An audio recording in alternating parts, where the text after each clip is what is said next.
திருப்பாவை 26ஆம் பாசுரம். ஆயர் மகளிர் விரும்பியது போல கண்ணன் சிறிய சிங்கத்தனத்தில் அமர்ந்து விட்டான். என்ன உங்கள் வேண்டுகோள் என்று கேட்டான். பெண்கள் பேசுகிறார்கள். திருமாலே, எங்களிடம் பேரன்பு கொண்டவனே, ரத்தினம் போன்ற அழகுடையவனே, மார்கழி நோன்புக்கென நாங்கள் புதிதாக ஒன்றும் கேட்கப் போவதில்லை. நம் முன்னோர்கள் விதித்துள்ளபடி சில பொருட்கள் வேண்டும். உலகெங்கும் அவற்றை பட்டியலிட்டு கேட்டுக்கொள்வோம். பாலின் நிறமுடைய வெண்சங்குகள் வேண்டும். மிகப்பெரிய ஒளி செய்யும் பாறைகள் வேண்டும். பல்லாண்டு பாடுவோர் வேண்டும். அழகிய திருவிளக்கு வேண்டும். கொடி வேண்டும். அதிகாலை பணிக்கு பாதுகாவலாக மேல்கட்டி விதானம் வேண்டும்.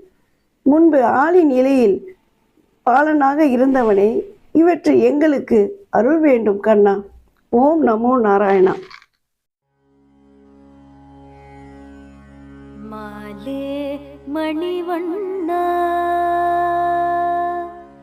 மாலே மணிவண்ணா, மார்கழி நீராடுவான் மேலையார் செய்வனகள் வேண்டுவன கேட்டியேல். ஞாலத்தையெல்லாம் நடுங்க முரல்வன, ஞாலத்தையெல்லாம் நடுங்க முரல்வன.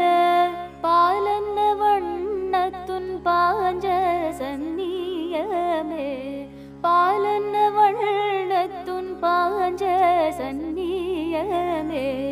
போல்வன சங்கங்கள் போய்பாடுடையனவே, சால பெரும் பறையே பல்லாண்டி செய்பாரே. கோல விளக்கே கொடிய விதானமே, கோல விளக்கே கொடிய விதானமே.